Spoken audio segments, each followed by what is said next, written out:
All right, so the question is Real Housewives, Bravo TV, this hit reality show with 20 seasons. Now, with 20 seasons, that is a lot of cast members. 20 seasons, a lot of different casts, yes, but who are the stars? Who are like the top dogs of the franchise? Yes, it's just reality TV and it's just, cast members having fun and creating drama and making a great show. But when you think of Real Housewives of Orange County, which aired all those years ago, and now we have so many cast members we've been watching on Bravo. Who are the top dogs? Who are the all-stars? Now, as you know, I'm always podcast, radio. I've done all this stuff for a long time on my channel, of course, randomlyronniejr.com. There's like over 1,500 episodes. But here's a flashback where we're breaking it down and finding out who are the top dogs within the franchise. I loved Regis Philbin. Kathy Lee Gifford was so funny, specifically when she was on with Hoda, but also with Regis, and I like that style of show. Let me just tell you, if I could wave the magic wand, I and Melissa Gorga would do a competitive Kelly Ripa, Mark Consuelos kind of show. That would be my co-host. I feel like I'm that talented. Melissa Gorga is clearly that talented, and so yeah, it'd be going down. She is a superstar. All right, so when we are talking about pop culture or reality TV, you do got to think, who is the superstar and what makes somebody a superstar? Now, in terms of reality TV, the genre has continued to change over and over and over. Of course, the original, the PBS documentary, All American Family, and then, of course, you have in 1992, The Real World. And then when it really became a business, it did become a business with, Kardashians or the Osbournes, Nick Lachey and Jessica Simpson. There's just really been very many layers when it comes to reality TV and the star power. But then you have this gigantic leap in terms of reality TV and Bravo TV. Bravo originally started more so on a space where they did, it was everything from fashion to hair care to fitness. Bravo really was a different type of network back in the day. In fact, some of the shows, Flipping Houses, they really had a really wonderful entry point, and then it went to the Real Housewives. But listen, if we're going to talk about the Real Housewives, this is what I want to do today. I wanted to do who are the top Real Housewives cast members across all franchises, and who are the three, oh yes, there are three, who are the three most overrated Real Housewives cast members. And again, each of them, the good, the superstars, and the overrated, you do have to tip your hat to them to show up every day for work, to put yourself out there, to put yourself on camera, potentially get edited in such a way. The fan bases all across the board, it's this or that. So we're not trying to knock anybody, but there are some overrated Real Housewives cast members that may have had their egos inflated just a bit. But first, let's talk about some of my favorite Real Housewives reality superstars that have made their reality TV show such a success, and whether they're on the show or they're off the show, if they leave the show or they come back, these are some of the cast members within the Real Housewives franchise that I think will always be superstars. Okay, listen, no matter where, no matter how wacky, no matter how silly, no matter about her talking about wanting to go hang out with John back in the day, Sonja Morgan, the goofiness, to me, this is what you have to do when you're doing reality TV. I believe she started on the 3rd season of The Real Housewives of New York, but she was very much, she might have been sprinkled into the 2nd season as well. But the point is, once she jumped onto the screen in the 3rd season of Real Housewives of New York, you knew she was a superstar. She had a lot to say. She was balancing so many things. And yes, her character, she did become more of a caricature. She was more wacky Sonja. She'll talk anything from bowel movements to these darn antidepressants, and just being, almost like a shut-in, giving almost like a Grey Gardens vibe in terms of who she became on the show. But, balancing this chaos and this townhouse, and I got to sell it, this, that, and the other. One of the things is, yes, she's not going to be called like the Lucille Ball of Real Housewives franchise cast members, no, but she was wacky, and it was good to watch on the TV. And I think that going into these shows, you have to give something. So I think Sonja Morgan did it well. Obviously she never necessarily portrayed her daughter on the show. So her daughter never necessarily appeared on the show. That was something very specific. And so what I'm saying though is, if you come into a show, you have to give something. And if you don't give something, then you do potentially run the risk of like going more the drama route. So Sonia Morgan, say what you say, she's redundant. She's gonna cry over the, things that are associated with her family, who back years ago when she was in love and in a different scenario. And maybe her cachet of life or her socialiteness isn't the same, but at the same time, like, it's fun to see that, her tears, her goofiness.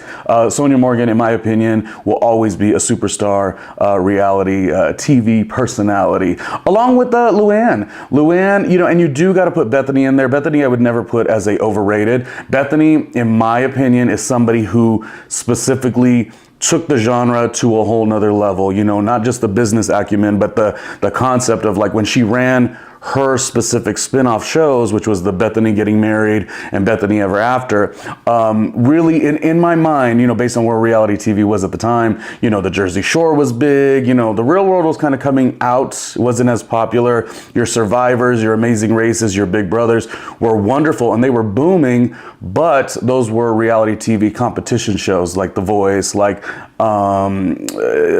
American Idol, stuff of that nature. And everyone, yes, you had your reality TV competition series that did launch the careers of a Carrie Underwood, a Kelly Clarkson, a Fantasia Barrino, yes, but those were all people that were artists that were aspiring to do that. Bethany Frankel, in my opinion, was one of the first people who took reality TV based on coming from Martha Stewart's show, and then transitioning into just jumping off the page and becoming so amazing on the Real Housewives of New York, and like business acumen, getting all the publicity and the press opportunities, and almost just like the new social cachet that she earned by being on the show and making a lot of money and going from this, struggling, so to speak. I always feel like she had a little more leverage than what the show gave, but nonetheless going from this to this, and that's fun to watch as viewers. And she was the queen of the one-liners. Anyways, I was just going to say Bethany, a honorable mention, but I want to say Luann. When you watch Luann in the early seasons and her uptightness,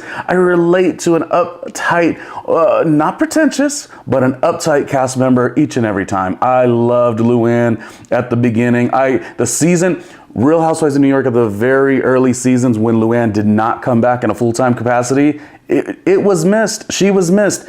And I think that every opportunity that Luann does reality TV or her cabaret, money can't buy me class, elegance is learned, anything she does is fun. Do you remember when they made fun of her because she had a performance, and it was in Florida, she had a performance and they made fun of her because she wanted to take a picture of herself behind a marquee that she's going to be performing there tonight. First of all, that's marketing and promotions, and second of all, we can't laugh at people who go for theirs. You know what I mean? Now, is she the greatest talent?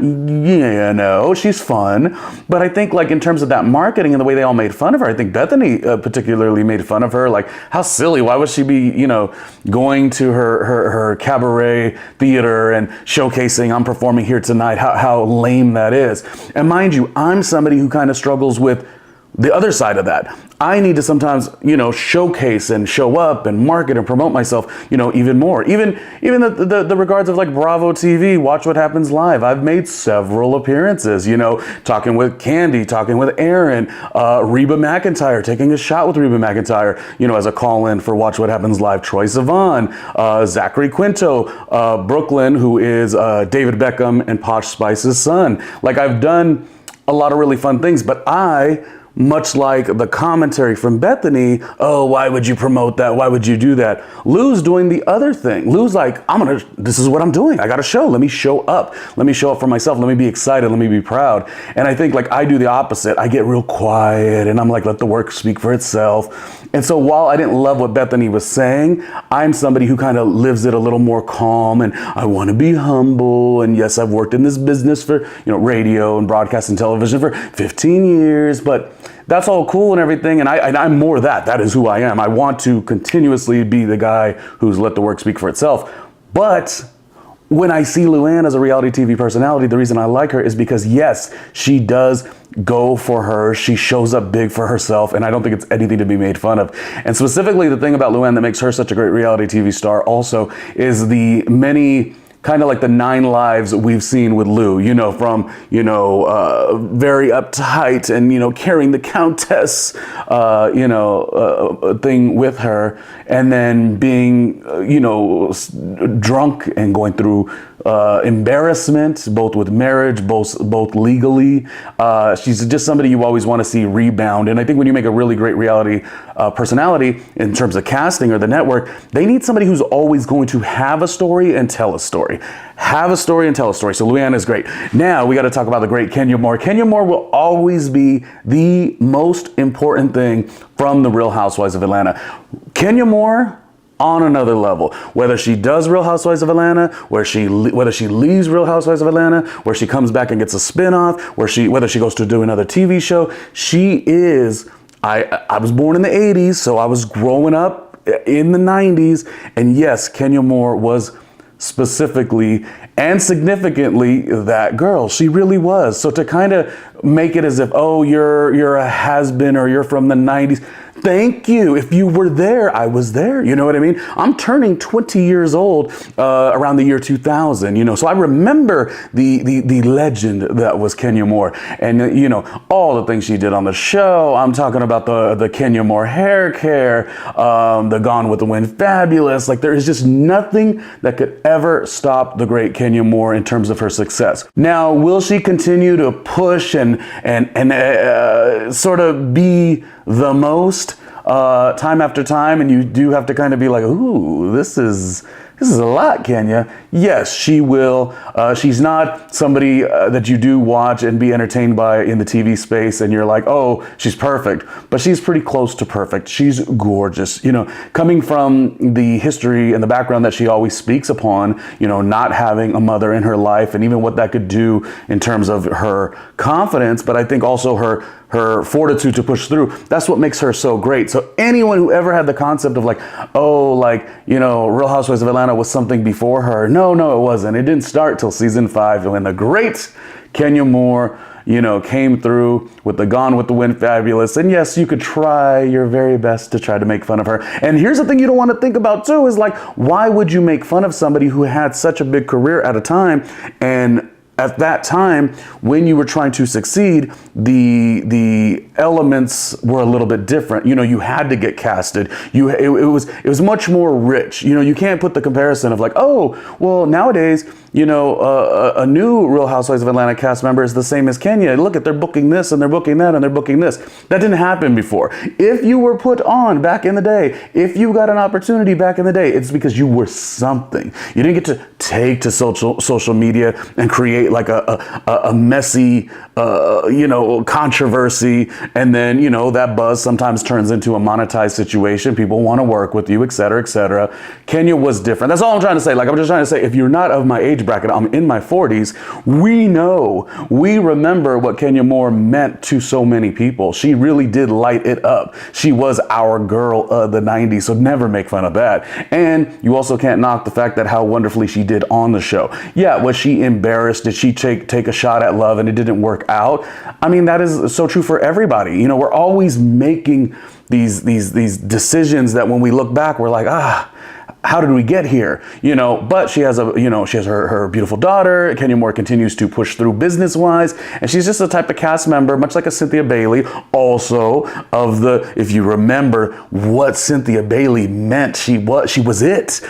These Cynthia, Kenya, they were so powerful and they really shined in their time. So of course, Real Housewives of Atlanta, they would do the same. But that's not to say anybody who has a name makes for good reality TV. That's very specific. Not everyone who makes has a name from the past you could just bring onto a show. It takes a very special cast member, and I think Kenya Moore really was wonderful, and she was that good. I could talk about Kenya Moore forever and ever, and if you think or search through the channel here, you will see that I talk about Kenya Moore a bunch. I was doing Real Housewives of Atlanta, who would be the Mount Rushmore of the Real Housewives of Atlanta, and it would not be Nene Leakes. No, no, no. It would be Kenya Moore, Candy Burris, so on and so forth. So search the channel and you can find that. Now I'm going to talk about the wonderfully iconic Melissa Gorga. But before I do, if you wanted to like, comment, subscribe, and support this channel, here is how you would do it. For more randomness, hit the Patreon at patreon.com/randomlyRonnieJr. Did you remember to like, comment, and subscribe? Oh, come on, stop being so lazy. This show has no budget, but whose fault is that if you don't like, comment, or subscribe? Okay, so how do I love Melissa Gorga as a reality TV superstar? Let me count the ways. Melissa Gorga is Real Housewives of New Jersey, and you have got to understand that Joe's sister meant nothing in my mind, okay? The show was the show. There was a table nudge. The table was not flipped. There was a bunch of cast members, Caroline, you know, don't mess with my family. You know, I'm glad you liked it. I didn't like it. I'm glad you enjoyed it. Thank you. Have fun with it. But I also thought it was very interesting, and this could be a whole deep dive I'll do separately, but right now I'm just going to talk about the great Kenya Moore. I'm sorry. Oh, I just talked about Kenya Moore. Right now I'm going to talk about the great Melissa Gorga. That is a spinoff I'm ready for. Kenya Moore, Melissa Gorga, maybe even throw in a Larsa Pippen and a Giselle Bryant. Oh my gosh. I should be casting for Bravo and NBC Universal. But anyways, if you liked the original Real Housewives of New Jersey, wonderful. But I will tell you this, to me it never was that impressing. Like I wasn't impressed. I wasn't impressed by the concept of, you know, she sort of like everybody against Danielle. I'm never really a big fan of like a lot of people going up against one person, whether they, I don't know, it feels very punching down. And I just felt like that scene as I watched it, and I watched the first season of Real Housewives of New Jersey, it was okay. Now, the show got good because of all the interesting family dynamics. Yes, yes, yes. But Melissa Gorga came through. She was young. She had to take so much criticism. And if you notice, go back to her first season. Go back to that season. And if you see the joy that she put in that first season, and you got to take yourselves in that, put yourself in those shoes. She's coming into a show that is essentially her husband's sister's show, whatever you want to call it. I don't necessarily think she did anything. I'm talking about the sister-in-law. But Melissa Gorga came in having to sort of be under that magnifying glass. And if you notice at the beginning, she was nothing but joyful. Look at it when she's, you know, going to, you know, when they went to the, I think they were, were they in Hoboken or Edgewater or something like that? And they were just so excited. Joe and Melissa they go to see Albie, you know, Chris, the apartment. And it's just like so much joy that I think Melissa Gorga brought to the show. And sometimes people do forget that because there was always a lot of drama, the Joe and the Joes. Anyways, I don't want to even put Joe and Joe Gorga's sister in this conversation. If you like them, that's great. Oh, yay. You know, if you like the forehead, yay. That's all wonderful to you. But I like Melissa Gorga. She's a superstar. She is the Jennifer Lopez of Real Housewives. She's so fashionable. She's so fun. I think Melissa Gorga deserves a spinoff with Joe, with Donna Marco, with the cousin and his husband, like they're the sisters. That's just the show that I want to watch. I think we are in the space, this could be for like Peacock streaming, maybe even instead of Bravo, where we just want fun reality TV programming. It doesn't have to be that salacious, you know, and it kind of went to that direction over the course of a lot of years, not just this reality show, but others as well. Things that go on social media and, you know, Reddit and stuff like that. I'm just saying, me personally, I like Melissa Gorga. I like Joe Gorga. They seem very fun. I would watch a spinoff of theirs. I think she does give you that envy feel, like, yes, you are envious of me because I am naturally a confident person. I relate to the cast members that have a natural sense of confidence, and not even because I grew up that way. I grew up very humble, very quiet. But when I watch on the TV and I say, arrogance is different than being confident and showing up for yourself. Melissa Gorga shows up for herself. You know, On Display, to me, still a very fun song. And I think, like, in my opinion, as I've said time and time again about Melissa Gorga, if you do search through this channel, we talk about Melissa Gorga quite a bit. She's just somebody that is going to be successful no matter what. You know, whatever her, you know, career would have ended up, she would have found a way to be the light in the room, to be funny, to be cute. And I got to do one more thing too. This is just as an acknowledgement of like, oh, Melissa Gorga, and you know, look at her first season compared to now. What are we talking about here? You are a cast member on a show, and so easily sometimes on the social media, it wants to get looked at as like, oh, she is, you know, it's an insecurity. People make changes within their physical appearance on the basis of what makes them feel good. It isn't always about the other person or the commentary. That is the silliest thing. Me personally, I have gained a little bit of weight. Double chin is in action right now, but that doesn't mean I don't want to work hard for myself to get better. You know, in my day, I have been up in my 20s even, while I was working 9 days a week. Yes, I know there's only 7, but I was working 9. I've been upwards towards 320 pounds and then also 175 pounds in the same 28, 29, 30-year-old year based on my career tenacity and maybe some imbalances in terms of my scheduling. But the point is, I only wanted to elevate and succeed for myself. It had nothing to do with others and the judgment and the opinions. But I do think it's very special that she owns, you know, Melissa Gorga. She owns everything that she's done. She's not embarrassed. What's the big deal? I am on a television show. Why not try to show up and present myself in the best possible way? I think she's a superstar. I think she belongs on, you know, I always say one of my favorite TV shows, possibly because I want to do it career-wise too, is like the Kelly and Mark Consuelo show. You know, I loved Regis Philbin. Kathy Lee Gifford was so funny, specifically when she was on with Hoda, but also with Regis, and I like that style of show. Let me just tell you, if I could wave the magic wand, I and Melissa Gorga would do a competitive Kelly Ripa, Mark Consuelo's kind of show. That would be my co-host. Like, I feel like I'm that talented. Melissa Gorga is clearly that talented, and so yeah, it'd be going down. She is a superstar. You know she's cute. She seems very caring. She's a wonderful mother. I cannot go on and on about how much I love Melissa Gorga. Now, moving on, I got to talk about the great Giselle Bryant. Now, I don't have to say too many things about how wonderful Giselle Bryant is, but you do have to know that if Giselle was not on that show, the show would have went nowhere. That is number one. She played along even in that pilot. Remember in the pilot, Karen wanted to get in a tiff. Karen wanted to get all huffy and puffy because she said, I'm supposed to sit in the center. That is what good etiquette is. And the thing is, if that is the case, you do have to say it. Now, to say that Karen did not become a superstar on the show, that would be crazy. Karen has done really, really well. She's made a great frenemy to Giselle. But there is no world where Karen is on the show without Giselle Bryant and that show succeeds, Real Housewives of Potomac. But there is a world where Real Housewives of Potomac has a Giselle Bryant and no Karen Huger, and the show will still go on and be completely successful. But it is an ensemble. They've had some cast members, some questionable cast members over the years, but I think they finally got a stride, and it's really cool to see them do so well. Specifically, like that area, there was the Real Housewives of DC that only got the 1 season. And so to be able to get the Real Housewives of Potomac so close in proximity, which I imagine is sort of hard to cast for, but they managed to do a really great show. There were some hiccups in that show, but I think all in all, you know, it's created some really, really wonderful cast members. You know, I'm growing to love Dr. Wendy even more. Like Giselle, like I said, is a superstar. I interviewed her personally. Of course, she said wonderful things about me. She also did not kiss my ass, you know, and I think a lot of people who do interview her, they are like waiting for her rawness or her bluntness, and then they just wait, and as soon as she does something, it's like, Giselle was mean to me, you know.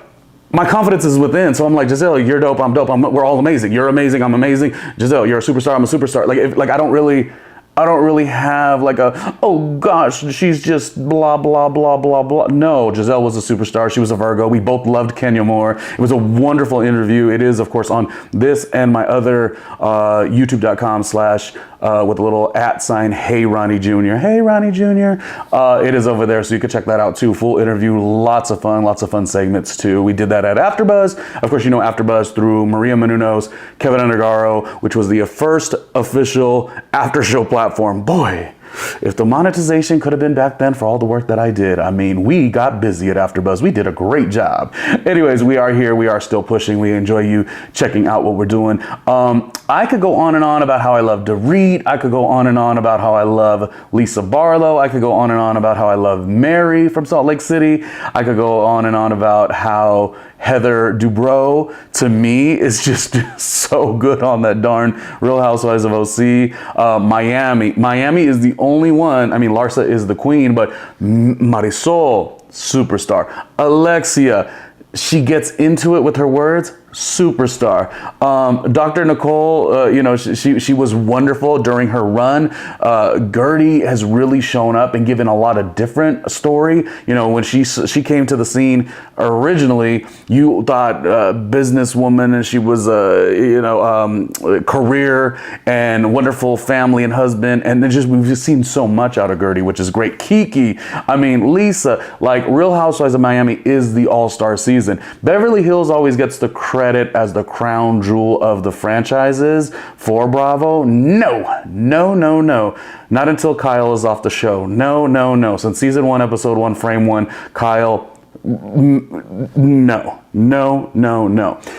Anyways, I'll talk about Beverly Hills in a second. But yeah, Miami is just, it's the show. It is just such a wonderful show. Larsa, though, the amount of times I talked about, as I said earlier, Melissa Gorga is the same amount of times I talked about the great Larsa Pippen. Now, here is the odd, not conflict, but Larsa did a show on the E! channel with Teresa, and I'm not a fan of Teresa, as I always say, like she's fine, enjoy. But, and Larsa and Teresa became close. But I think like Larsa gets along with everybody. But, I'm just so much more Larsa, Melissa, Giselle, Kenya, Sonia, Luann, even Bethany, when she's not, screaming across the digital platforms.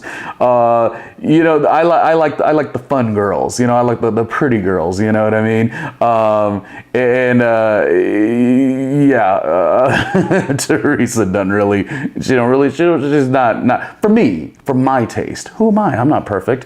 Close to it, but I'm not perfect. Okay, so my overrated people, I gotta say, are Nene Leakes, Teresa, and Kyle. And now the first thought you could have there is like, well, but they've all been on forever. Hey, listen, just because something is effective and is making Bravo a ton of money, there is the notion of, are we watching and being entertained by you, or are we laughing with you, or are we laughing at you? Each of them have huge fan bases, but Kyle specifically, I would say, I'll go in the breakdown. Kyle, to me, frame 1, season 1, episode 1, I was like, this girl's weighing the show down. She's just so she's like a boring, very boring cast member. And I understand sometimes you have to have that contrast. You have your fun, the little bit of chaos with like a Camille or an Adrian. So like the balance is Kyle, but I still don't think she was that.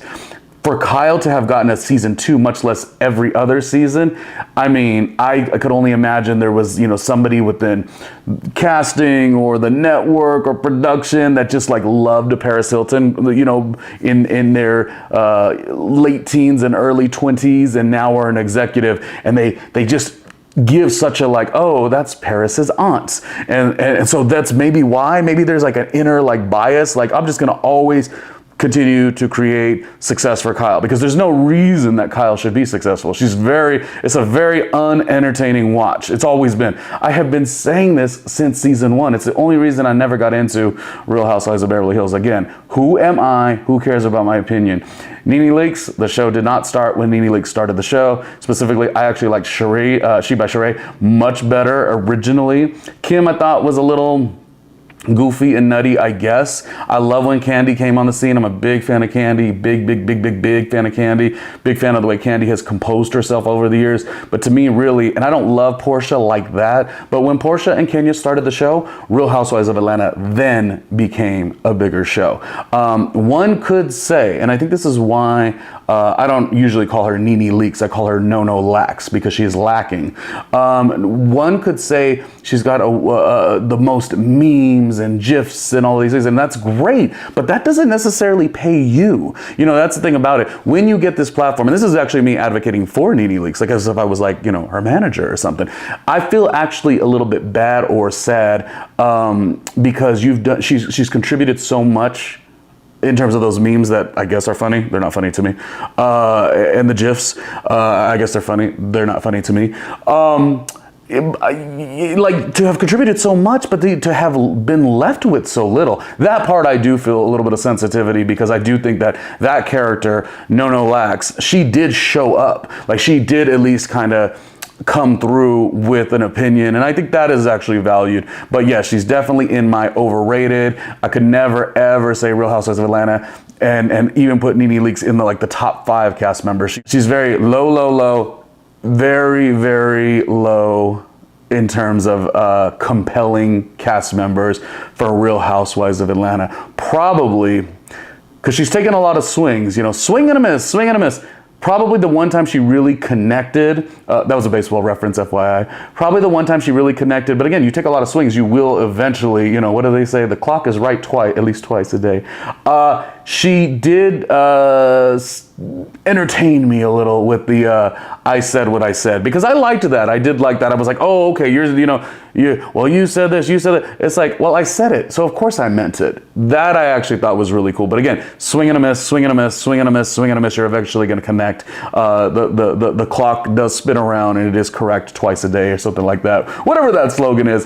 Anyways, and my last one, who I've already mentioned when I was talking about the great Melissa Gorga, is Melissa Gorga's sister-in-law. Yeah, the tree. Not very entertaining to me. Yeah. So I hope she's happy. She is happy. So good for her. She's got all of her daughters and everything is wonderful. So yeah, if you like a cast member and I don't, and I find them overrated, that is just an opinion. Lots of people are like, are you kidding me? Larsa Pippen? And I'm like, yeah. First time we ever saw Larsa, season 1, episode 1, frame 1. I was like, oh, A Star is Born.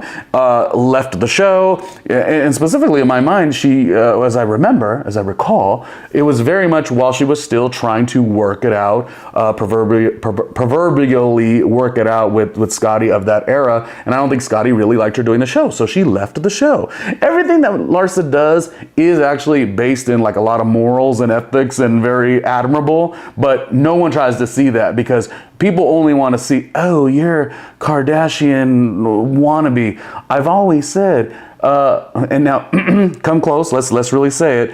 I've always said, and it is a joke, but I must say it, Larsa didn't need the Kardashians needed Larsa. And by the way, years and years ago, we were talking about plastic surgery in this episode. Let me give you a little screenshot. Let me take it back to when I was doing red carpet interviews 100 years ago, and a unknown Kim Kardashian, walked through the red carpet, and she was known for the video, but she wasn't known to the degree of even having a TV show at the time. And you will see, sometimes when your career is in the public eye, you will kind of change it up. And so the Kim Kardashian of all those years ago certainly doesn't look like the Kim Kardashian of now. And when money is involved and you have the resources to kind of change things, sometimes people do that for self and they don't necessarily do it for anyone else. But yeah, that is my joke. My joke is always Larsa didn't need the Kardashians needed Larsa. But it is actually my thought that they all still continue to kind of be cool and chill. My liking of Larsa has zero to do with the Kardashians. I didn't even really know she was on the show for those couple years. Larsa to me was always oh, what a confident girl. I really like her. I really, really, really like her. So sometimes I feel like people can't take her, and that's just what it is. I think an honorable mention has to go to Vicky of Real Housewives of OC, even a Joe and a Gina of Real Housewives of OC all those years ago. Who would have thought the show did this well, this franchise Real Housewives of OC, New York, New Jersey, Miami, Potomac, Dallas, Salt Lake City, et cetera, et cetera. When is the Chicago or San Francisco one or New Orleans one going to come? In any case, the honorable mention for the people that started the show. In fact, when the show started, I thought it was like the Real World. Remember, the Real World was first in New York, and then it was at Venice Beach, and then it was in San Francisco, and then it was in London. So I was actually confused initially because I was like, wait, the Real Housewives of OC, isn't it over? So that's actually a really smart thing that they did. I mean, Real World, MTV's The Real World, they could have done that. They could have continued to give you more and more and more of the the particular like cast, but they really just did a one and done. They did a season. It was more of a docu-style thing anyway, and then they moved on. Those cast members didn't necessarily come back unless they went to MTV's The Challenge. But for Real Housewives, I was so surprised. I was like, oh, it's a whole new batch of cast members, now in New York, now in New Jersey, now in Atlanta, now in DC, now in Potomac. I didn't know that, so I thought that was really cool. Anyways, who are your favorite cast members and who makes a compelling reality TV star?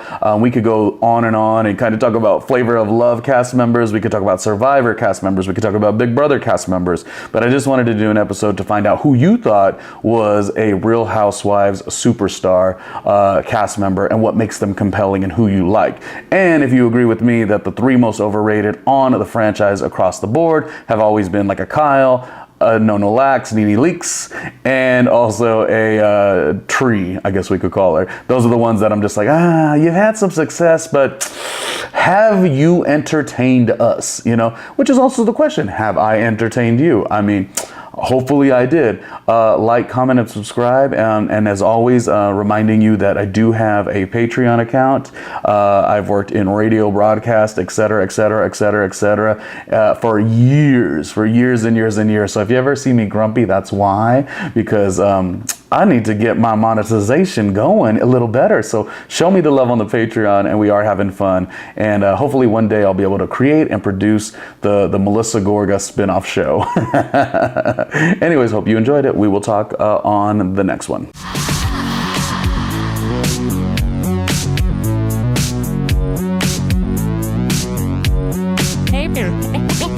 Hey, Ronnie Jr.